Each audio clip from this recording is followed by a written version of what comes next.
Bismillah, Assalamualaikum warahmatullahi wabarakatuh. Puji syukur saya panjatkan pada Allah Subhanahu wa Ta'ala atas kesempatan yang telah diberikan sehingga saya dapat menyelesaikan tugas video ini. Yang saya hormati Bapak Wahyu Isnanda Nasution, SST MP selaku dosen pengampu mata kuliah Rancangan Usaha Agribisnis. Perkenalkan, nama saya Iqbal Fahrizi dengan NIM 2203264 dari jurusan Agribisnis Fakultas Pertanian.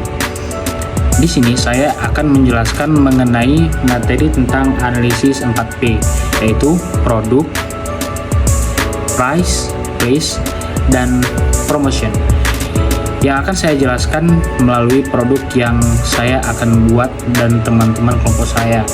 Yang pertama itu adalah produk. Kami kan di kelompok kami itu kami ingin membuat mochi ya kan. Di sini kami tentunya menggunakan produk seperti tepung ketan yang tepung ketan beras hitam, karena kan kami di rancangan untuk membuat usaha ini kami membuat mochi yang menggunakan beras ketan hitam agar yang lebih sehat. Dan untuk produknya dan untuk price-nya kami merencanakan ingin menjualnya dengan harga sekitar berkisaran antara 6 sampai dengan 8.000 rupiah. Dan pilihan tempat kami itu di pinggir jalan di Simpang 4 Unimal di Desa Lelet, dan untuk kriterianya lokasi yang strategis, mudah dijangkau, dapat dengan mudah dan dekat dengan target konsumen. Dan di sini nanti kami akan menjualnya dengan secara langsung saat kami telah memulai usaha ini. Dan untuk 4, promosi ini kami menggunakan beberapa metode, ada seperti metode dari mulut ke mulut, sosial media, spanduk atau banner. Di sini saya akan menjelaskan tentang analisis tentang 4P. 4P merupakan singkatan dari produk, price, place, dan promotion. Konsep ini pertama kali diperkenalkan oleh Jerome McCarthy dan telah menjadi landasan bagi banyak strategi pemasaran. Mari kita bahas masing-masing elemen secara mendalam. 1. Produk. Produk adalah inti dari setiap bisnis. Elemen ini mencakup segala sesuatu yang ditawarkan kepada pelanggan, baik itu barang fisik maupun jasa. Dalam merancang strategi produk, beberapa hal yang perlu diperhatikan adalah 1. Fitur dan manfaat. Apa saja fitur yang ditawarkan produk kita dan bagaimana fitur tersebut memberikan manfaat bagi konsumen. Kedua, ada kualitas. Seberapa baik kualitas produk yang kita berikan dibanding dengan pesaing kita. Dan yang ketiga itu ada desain. Bagaimana desain produk kita dapat menarik perhatian konsumen. Dan yang keempat itu ada kemasan. Bagaimana kemasan produk kita ini dapat melindungi produk dan menarik perhatian konsumen pula. Dan juga merek. Berbagai merek. Bagaimana merek kita ini bisa diposisikan di benak konsumen. Dan yang kedua itu ada price ataupun harga. Harga adalah jumlah uang yang konsumen harus bayar untuk memperoleh produk atau jasa. Penetapan harga yang tepat sangat penting karena akan memengaruhi persepsi konsumen terhadap nilai produk, profitabilitas bisnis, dan daya saing. Beberapa strategi penetapan harga yang umum digunakan adalah: yang pertama itu ada harga berdasarkan biaya, yaitu menetapkan harga berdasarkan biaya produksi ditambah margin keuntungan. Dan yang kedua itu harga berdasarkan pesaing, yaitu menetapkan harga yang kompetitif dengan harga produk pesaing. Dan yang ketiga ada harga berdasarkan nilai. Menetapkan harga berdasarkan nilai yang dirasakan konsumen dari produk. Dan yang keempat, harga psikologis, yaitu menggunakan angka tertentu untuk menciptakan kesan tertentu pada konsumen, misalnya seperti 99.900 rupiah, padahal itu kan kita jualnya kan 100.000 ya kan, sengaja dibuat gitu biar orang tuh mikir ini harganya 99.000 gitu. Dan untuk kelima, dan yang untuk kelima ada diskon dan promosi, yaitu menawarkan diskon atau promosi untuk menarik konsumen. Dan yang ketiga itu ada place atau tempat. Place atau distribusi mengacu pada bagaimana produk atau jasa sampai ke tangan konsumen. Saluran distribusi yang tepat akan memastikan produk tersedia di tempat atau waktu yang tepat. Beberapa saluran distribusi umum digunakan adalah distribusi langsung, menjual produk secara langsung kepada konsumen, misalnya toko ataupun e-commerce.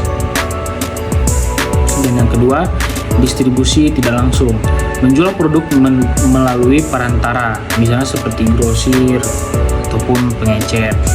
Dan yang ketiga itu ada saluran distribusi multi level, yaitu menggunakan beberapa tingkat perantara untuk mendistribusikan produk. Dan yang keempat itu ada promotion. Promosi adalah semua aktivitas yang dilakukan untuk menginformasikan, membujuk, dan mengingatkan konsumen tentang produk atau jasa. Beberapa alat promosi yang umum digunakan adalah yang pertama itu periklanan, yaitu menggunakan media massa untuk menyampaikan pesan pemasaran. Dan yang kedua, promosi penjualan, yaitu menawarkan insentif jangka pendek untuk mendorong penjualan, misalnya seperti diskon ataupun kupon. Dan yang ketiga itu hubungan masyarakat, yaitu membangun citra positif perusahaan melalui berbagai kegiatan. Dan yang keempat, penjualan pribadi, yaitu melakukan penjualan secara langsung kepada konsumen. Yang kelima, pemasaran langsung, yaitu berkontribusi secara langsung dengan konsumen, misalnya email ataupun SMS, WA ataupun DM gitu. Dan yang keenam itu ada pemasaran digital, yaitu menggunakan media digital untuk mempromosikan produk, misalnya SEO, social media marketing, dan konten marketing. Integrasi 4P dalam strategi pemasaran. Keempat elemen 4P harus diintegritasi secara harmonis untuk mencapai tujuan pemasaran yang diinginkan. Misalnya, sebuah produk dengan kualitas tinggi harus dihargai secara wajar, distribusikan melalui saluran yang tepat, dan dipromosikan secara efektif. 4P merupakan kerangka kerja yang sangat berguna dalam merancang strategi pemasaran yang efektif. Dengan memahami dan menerapkan keempat elemen ini, bisnis dapat lebih baik dalam memenuhi kebutuhan konsumen, meningkatkan penjualan, dan mencapai tujuan bisnis yang lebih luas. Jerome McCarthy adalah sosok yang paling sering dikaitkan dengan konsep 4P. Dalam bukunya Basic Marketing, A Managerial Approach, McCarthy memperkenalkan 4P sebagai alat yang komprehensif untuk merancang strategi pemasaran. Menurutnya, 4P adalah variabel-variabel yang dapat dikendalikan oleh perusahaan untuk mempengaruhi permintaan terhadap produk atau jasa. Namun, seiring berjalan waktu, banyak ahli pemasaran yang memberikan interpretasi dan pengembangan terhadap konsep 4P ini. Beberapa diantaranya adalah Philip Kotler. Kotler salah satu tokoh marketing terkemuka, memperluas konsep 4P dengan memasukkan elemen-elemen seperti segmentasi pasar, targeting, dan positioning. Ia juga menekankan pentingnya orientasi pasar dalam merancang strategi pemasaran. Dan selanjutnya itu ada the services marketing triangle. Untuk bisnis jasa, konsep 4P seringkali diperluas menjadi 7P dengan penambahan people, proses, dan physical evidence. Elemen-elemen tambahan ini sangat relevan untuk bisnis jasa yang melibatkan interaksi langsung dengan pelanggan. Pemasaran dan selanjutnya adalah pemasaran digital. Dengan munculnya era digital, konsep 4P juga mengalami adaptasi elemen promosi semakin kompleks dengan adanya berbagai saluran digital seperti media sosial, search engine marketing, dan email marketing. Dan lalu perkembangan konsep 4P. Konsep 4P terus berkembang seiring dengan perubahan lingkungan bisnis dan perilaku konsumen. Beberapa tren yang mempengaruhi perkembangan konsep 4P antara lain kustomisasi. Konsumen semakin menginginkan produk dan layanan disesuaikan dengan kebutuhan dan preferensi mereka.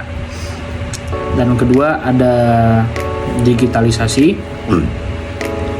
Perkembangan teknologi digital telah mengubah cara perusahaan berinteraksi dengan konsumen.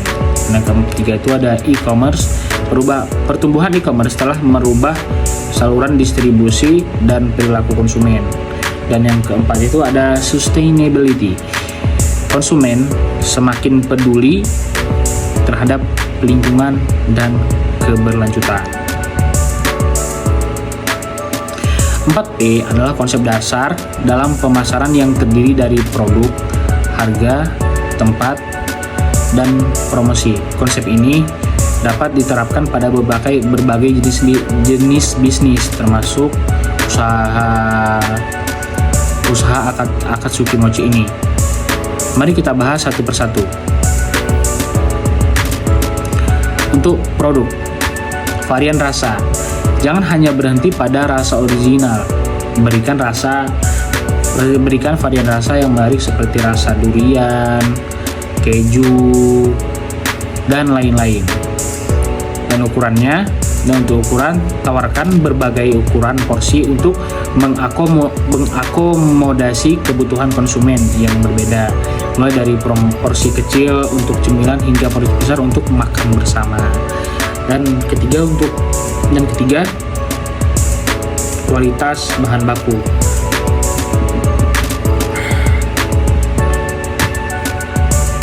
Gunakan bahan baku yang berkualitas baik dan segar untuk menghasilkan rasa yang lezat dan tekstur yang kenyal.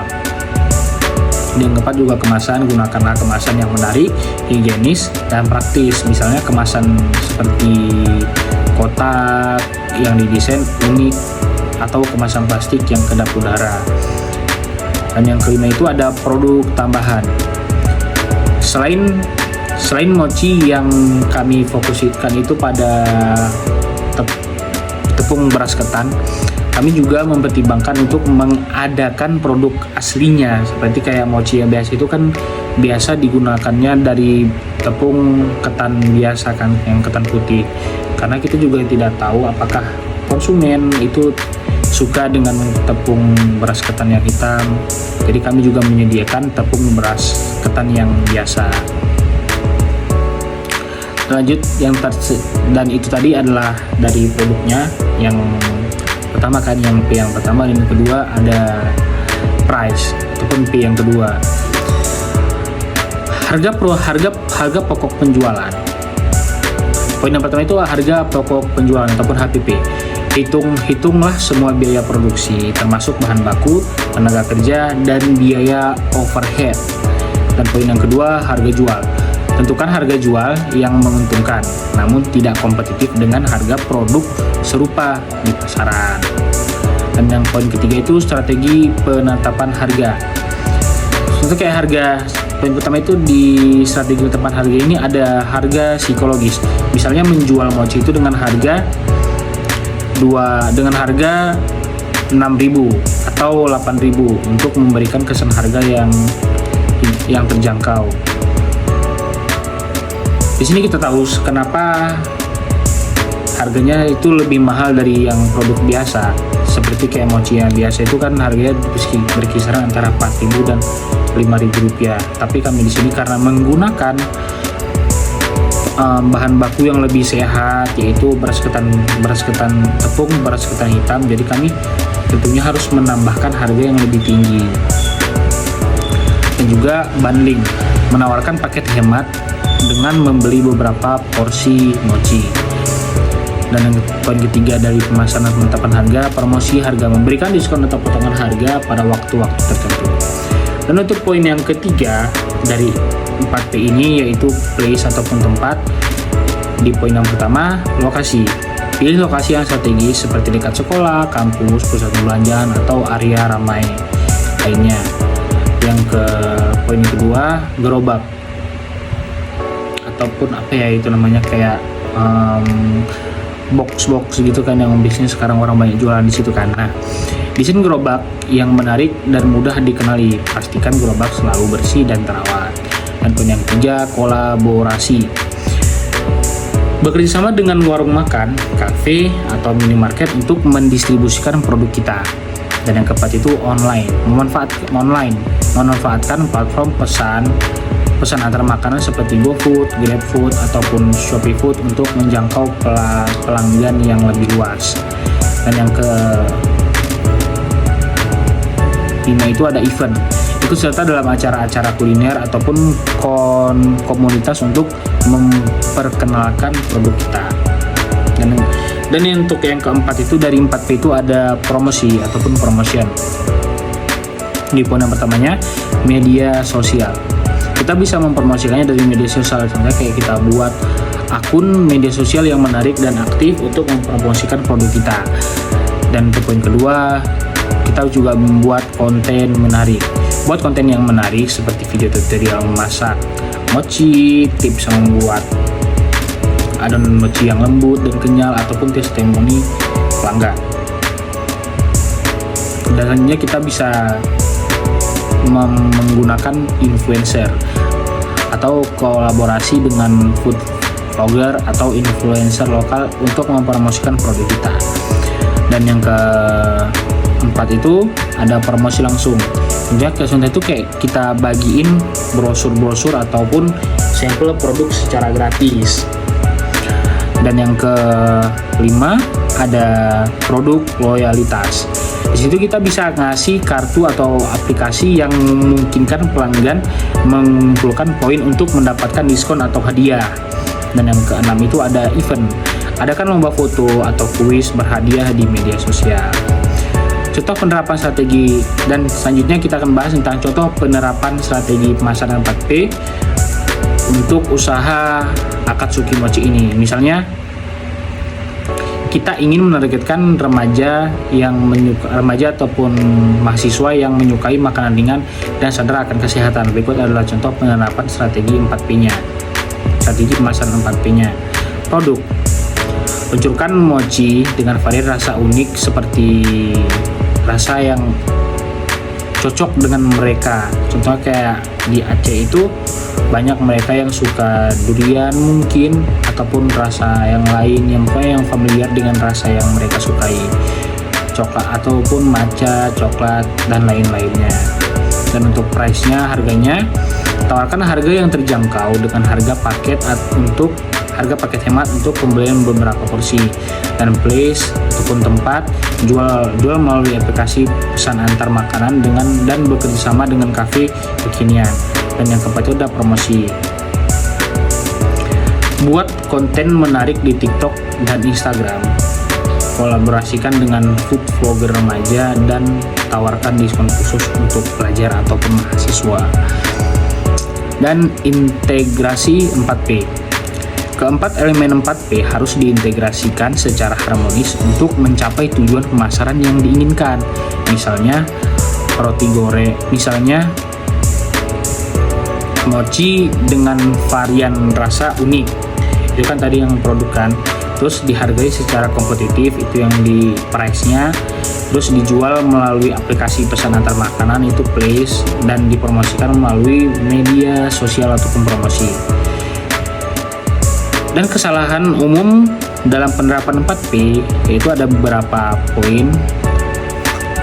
Yang pertama itu kurangnya riset pasar. Di kurangnya riset pasar ini juga ada 2 poin, yaitu kayak tidak mengenal target pasar kita. Tanpa memahami kebutuhan, keinginan, dan perilaku target pasar, sulit untuk kita mengembangkan produk yang tepat dan strategi pemasaran yang efektif. Nah, kalau itu analisis pesaing yang dangkal, hanya melihat harga dan produk pesaing saja tanpa memperhatikan strategi pemasaran mereka secara keseluruhan. Dan yang kedua itu penetapan harga yang tidak tepat. Penetapan harga yang tidak terlalu tepat ini bisa seperti harga yang terlalu tinggi. Harga yang terlalu tinggi ini dapat membuat konsumen enggan untuk membeli. Dan juga harga terlalu rendah.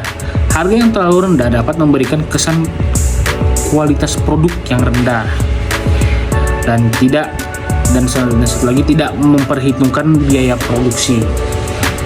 Harga yang ditetapkan tidak mencakup semua biaya produksi sehingga mengakibatkan kerugian. Dan untuk yang ketiga dari kesalahan umumnya ada saluran distribusi yang tidak efektif.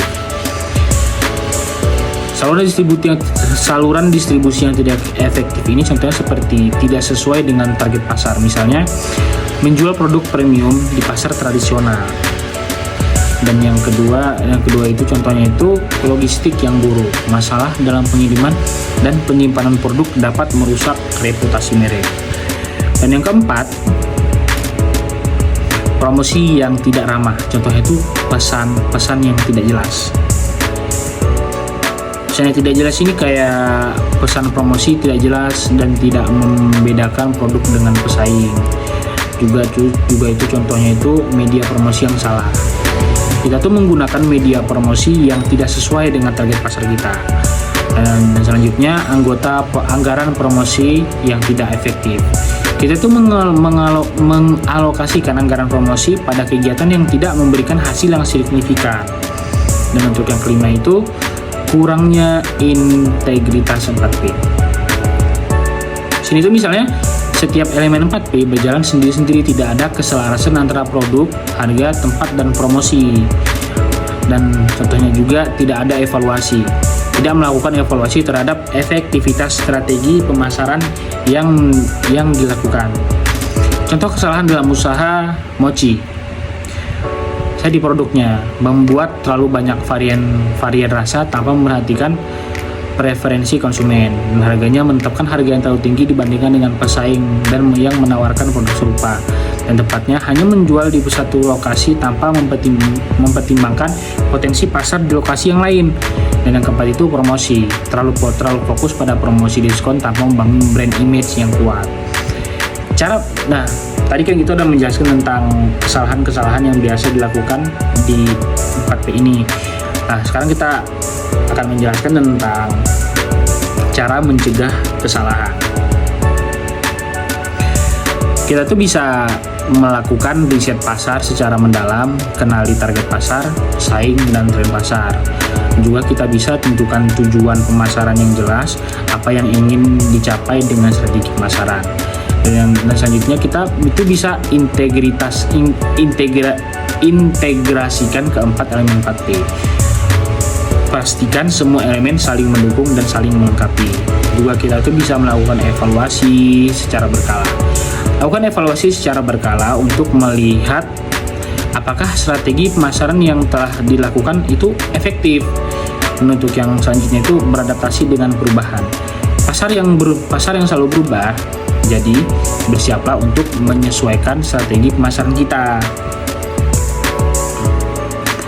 Nah, dan dengan menghindari kesalahan-kesalahan di atas itu kan, kita ini bisa meningkatkan efektivitas strategi pemasaran kita dan mencapai tujuan bisnis yang lebih baik. Yang satu, perubahan tren konsumen yang cepat.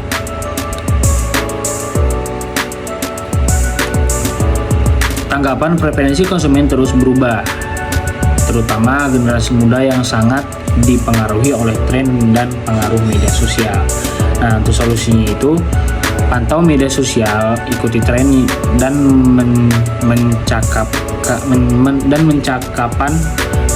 percakapan yang relevan dengan produk kita. Lalu libatkan konsumen, lakukan survei atau fokus grup untuk mengetahui keinginan konsumen. Lalu jadilah inovatif, terus kembangkan produk dan layanan baru yang sesuai dengan tren terkini.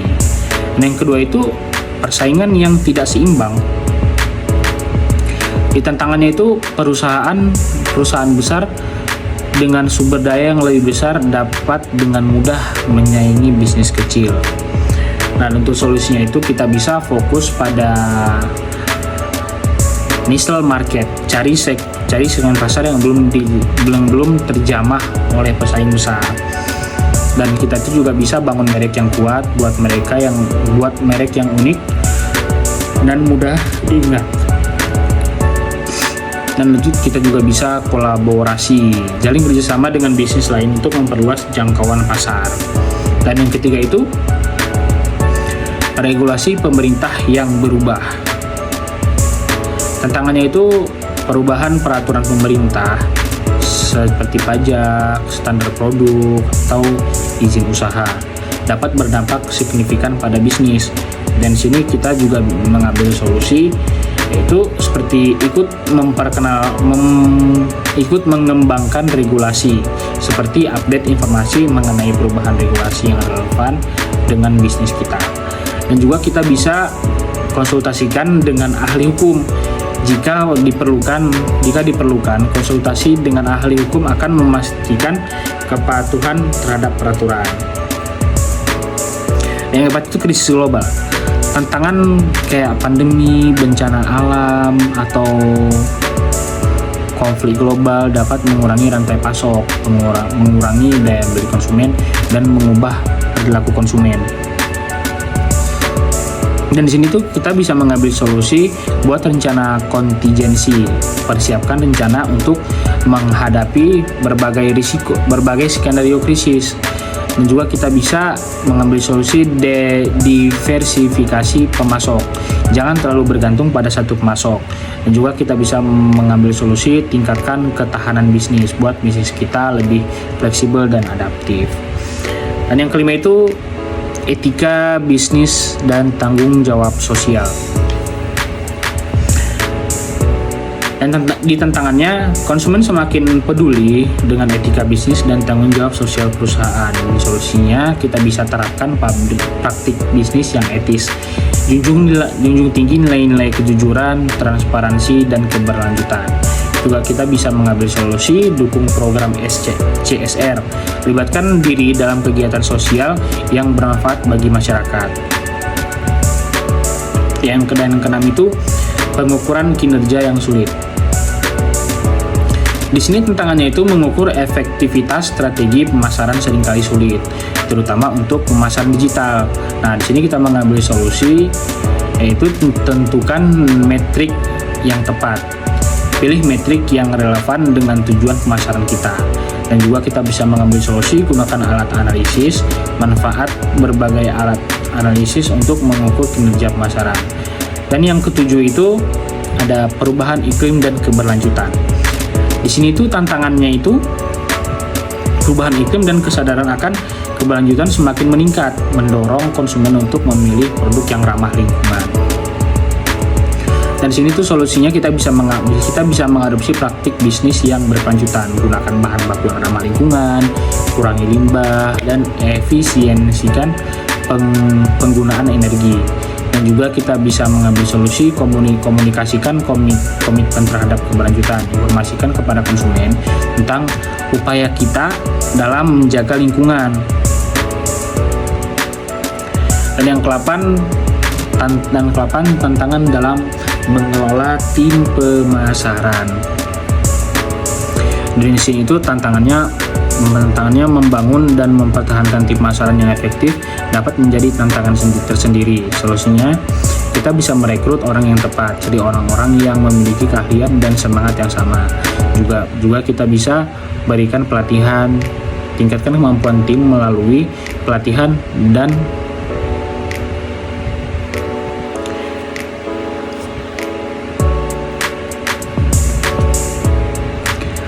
selanjutnya itu solusinya kita bisa buat budaya kerja yang positif, ciptakan lingkungan kerja yang kondusif untuk inovasi dan kolaborasi. Keuntungan konsep 4P dalam pemasaran. Untuk keuntungan konsep 4P dalam pemasaran, konsep 4P menawarkan kerangka kerja yang komprehensif dan fleksibel untuk merancang strategi pemasaran yang efektif. Berikut adalah beberapa keunggulan utamanya. Yang pertama itu fokus pada kebutuhan konsumen. Fokus pada kebutuhan konsumen ini ada dua poin, yaitu personalisasi dan segmentasi pasar. Untuk yang personalisasi, 4P mendorong perusahaan untuk memahami kebutuhan dan keinginan konsumen secara mendalam. Dengan demikian, produk atau jasa yang ditawarkan dapat disesuaikan dengan preferensi konsumen. Dan yang tadi, segmentasi pasar, konsep ini memungkinkan perusahaan untuk membagi pasar menjadi segmen-segmen yang lebih kecil sehingga strategi pemasaran dapat lebih tertarget. Dan yang kedua itu ada perencanaan yang terstruktur. Di sini juga ada dua poin, yaitu kerangka kerja dan integrasi elemen. Untuk kerangka kerjanya, 4P menyediakan kerangka kerja yang jelas untuk merencanakan dan mengimplementasikan strategi pemasaran. Dan untuk yang integrasi elemen, setiap elemen 4P saling terkait dan harus diintegrasikan secara harmonis untuk mencapai tujuan pemasaran. Dan yang ketiga itu, untuk ketiga itu ada pengambilan keputusan yang lebih baik. Di sini juga ada dua poin, yaitu analisis dan evaluasi. Untuk yang analisis, 4P membantu perusahaan menganalisis faktor-faktor internal dan eksternal yang memengaruhi bisnis. Untuk yang evaluasinya, dengan menggunakan 4P, perusahaan dapat mengevaluasi efektivitas strategi pemasaran yang telah dilakukan. Untuk yang keempat, fleksibilitas. Di fleksibilitas ini juga ada dua poin, yaitu adaptasi dan inovasi. Untuk adaptasinya, konsep 4P dapat disesuaikan dengan berbagai jenis bisnis dan kondisi pasar yang berbeda. Dan untuk yang inovasi, 4P mendorong perusahaan untuk terus berinovasi dan mengembangkan strategi pemasaran yang baru. Dan yang kelima, ada bahasa yang universal. Di dalam bahasa yang universal ini di sini juga ada dua poin, yaitu komunikasi dan standarisasi. Untuk yang komunikasi, konsep 4P mudah dipahami dan digunakan oleh berbagai pemangku kepentingan dalam organisasi, mulai dari manajemen puncak hingga tim pemasaran. Dan yang standarisasi, 4P menyediakan bahasa yang umum digunakan dalam industri pemasaran sehingga memudahkan komunikasi dan kolaborasi. Dan yang keenam itu ada fokus pada hasil. Di fokus pada hasil ini juga ada dua poin, yaitu orientasi pasar dan pengukuran kinerja. Dan untuk yang orientasi pasar, 4P menekankan pentingnya orientasi pasar, yaitu fokus pada pemenuhan kebutuhan dan keinginan konsumen. Dan yang kedua itu ada pengukuran kinerja. Dengan menggunakan metrik yang tepat, perusahaan dapat mengukur kinerja pemasaran dan melihat hasil yang konkret. Untuk contoh pemeran 4P yang sukses, Starbucks berhasil membangun merek yang kuat dan fokus pada kualitas produk mereka kan kopi kan. Nah, terus mereka itu juga punya suasana yang nyaman di tempatnya, dan untuk promosinya mereka juga konsisten, misalnya kayak program loyalty gitu. Dan juga selain Starbucks tadi juga ada Apple. Apple dikenal dengan desain produk yang inovatif. Itu kan tadi masuk ke produk kan. Nah, terus masalah price, harga. Mereka ini menggunakan harga yang premium. Dan juga untuk tempatnya mereka itu distribusi secara selektif dan kampanye pemasaran yang kreatif. Ataupun orang tuh mengkampanyekan produk mereka dengan cara yang kreatif, itu kan masuk dengan promosi kan. Nah, untuk pengembangan dan selanjutnya kita akan menjelaskan tentang pengembangan konsep 4P. Meskipun konsep 4P telah terbukti efektif, namun seiring dengan berkembangnya zaman dan perubahan perilaku konsep ini terus dikembangkan. Beberapa pengembangan yang sering dilakukan adalah 7P. Untuk bisnis jasa sering ditambahkan 3 elemen tambahan, yaitu people, process, dan physical evidence, dan pemasaran digital dan pemasaran digital. Integrasi elemen digital seperti SEO, social media marketing, dan email marketing ke dalam strategi pemasaran. Dan juga pemasaran berbasis data, menggunakan data yang personalisasi pemasaran dan pengambilan keputusan yang lebih baik. Konsep 4P merupakan alat yang sangat berharga bagi perusahaan dalam merancang strategi pemasaran yang efektif. Dengan memahami dan menerapkan konsep 4P secara konsisten, perusahaan dapat meningkatkan penjualan, membangun merek yang kuat, dan mencapai tujuan bisnis yang lebih luas. Dan keunggulan penerapan konsep 4P pada produk Akatsuki Mochi. Produk yang pertama itu ada produk yang unik dan membedakan, varian rasa. Dengan berbagai inovasi rasa, mochi dapat menarik minat konsumen yang lebih luas dan membedakan diri dari pesaing. Dan juga ada kualitas bahan baku, menggunakan bahan baku yang kualitas tinggi yang menghasilkan rasa yang lebih enak dan meningkatkan reputasi produk. Dan juga kemasan yang menarik akan membuat Akatsuki Mochi ini lebih menarik dan meningkatkan nilai persepsi konsumen. Dan yang kedua itu harga kompetitif dan menarik. Harga yang psikologis, penerapan harga yang psikologis, misal tadi kan kita jualin 6.000 kan, kayak 5.900 rupiah dapat membuat produk kita terlihat lebih terjangkau.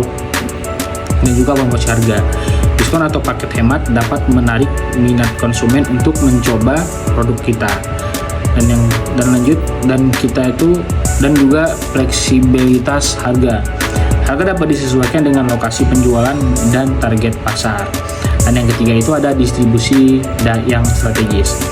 Lokasi yang strategis, menempatkan gerai ataupun kios ataupun gerobak yang tadi kan di lokasi yang ramai seperti pasar, pusat kuliner, ataupun dekat sekolah atau kampus akan meningkatkan visibilitas produk.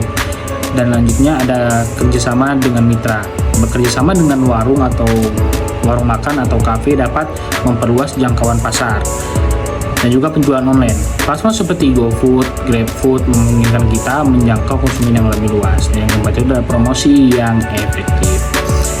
Kita tuh bisa menggunakan media sosial. Dengan memanfaatkan media sosial, kita dapat menjangkau target pasar yang lebih luas dan membangun engagement dengan konsumen. Dan kita juga bisa melakukan promosi langsung seperti sampel gratis dan lain-lainnya. Juga kita bisa melakukan kerjasama dengan influencer. Kolaborasi dengan food vlogger atau influencer lokal dapat meningkatkan kredibilitas produk kita.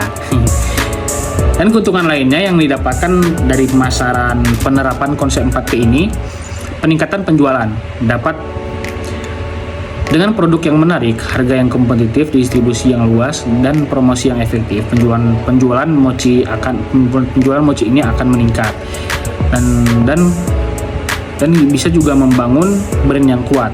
Konsep 4P yang terintegrasi akan membantu kita membangun brand yang kuat dan mudah diingat oleh konsumen.